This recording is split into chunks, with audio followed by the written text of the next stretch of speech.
और ये हम सबरे जानते हैं कि हम लोग एक ही की औलाद है, ये सब जानते हैं। एक ही की औलाद हम सब हैं। अब जैसे कोई हमको अभी कल परसों बता रहा था कि इधर जितना गांव है वो एक जगह पे जो 4-5 घर हैं वो उन्हीं के भाई लोग हैं, वहां दूसरा कोई नहीं बसा है। आके 50 बीघा खरीद लिए और वहां बस गए। पिताजी बसे थे, उनके 4 लड़के अलग अलग अपना घर बनवा लिए, तो एक छोटा सा गांव जैसा हो गया। तो वो गांव किसी और का नहीं, वो एक ही व्यक्ति का है। वैसे ही इस सृष्टि में जितने लोग हैं सब एक ही माता पिता की संतान, एक ही माता पिता की संतान। और फिर जब हम लोग यहां आए तो कर्मों के आधार पर हम बट गए। जो जैसा कर्म किया उसी के अनुसार वो 4 वर्णों में वो बट गया, जैसा कर्म किया। इसलिए भगवान ने बैकवर्ड और फॉरवर्ड नहीं बनाया। इसकी जन्मदाता हम आप हैं, इसके जन्मदाता हम और आप हैं।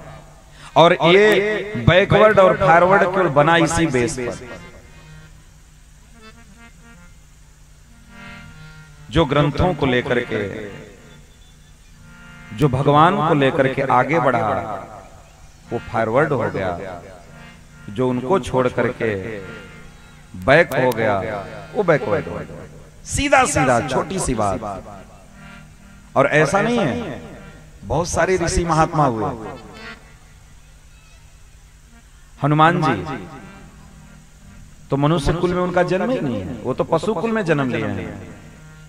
फिर भी हम आप पूजते हैं। सबरी सबर कुल में जन्म ली थी, लेकिन फिर भी भगवान राम स्वयं जाकर के बैर खाए उसके।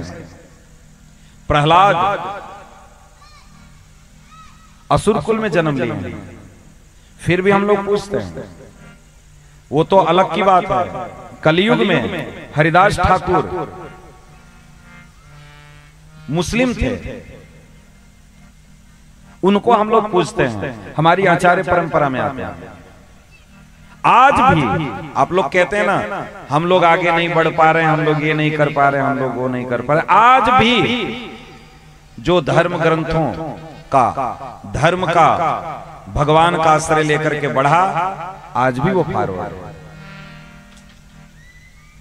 और जो गधा उससे बैक है, केवल गाली दे रहा है बस। ये तो पंडितन का काम है, ये तो पंडितन का काम है। तो तुम मरो सुअर बन करके। भाई कोई मना तो तुमको किया नहीं, ये कोई मना करता है? अच्छा बता, पूजा करने के लिए कोई मना करता है क्या?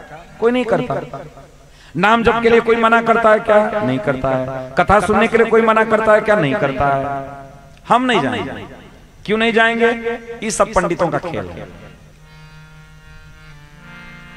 बस केवल नाटक हम अपने करने के लिए कह दीजिए तो पूछिए। और मानता हर एक व्यक्ति है, ऐसा कोई संसार में नहीं है जो नहीं मानता।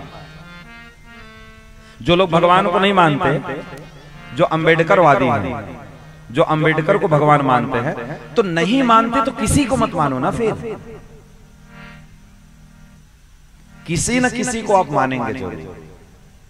ये आपका नेचर है, ये आपका स्वभाव है।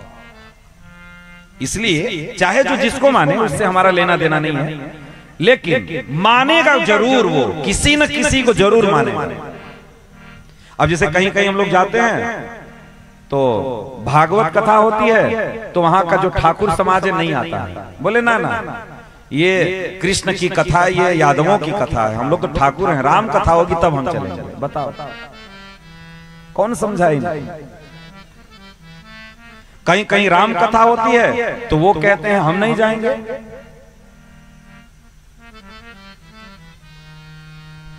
धर्म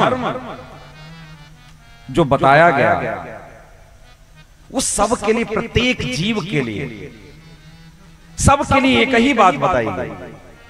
अगर चोरी नहीं करना है तो ये सब पे लागू होता है, वो चाहे ब्राह्मण हो, क्षत्रिय हो, वैश्य हो, शूद्र, चाहे जो हो, सब पे लागू होता है।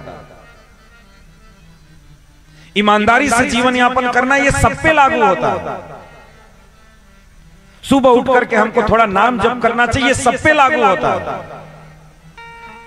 गीता भागवत हमको पढ़ना चाहिए, स्वाध्याय करना चाहिए, ये सब पे लागू होता है।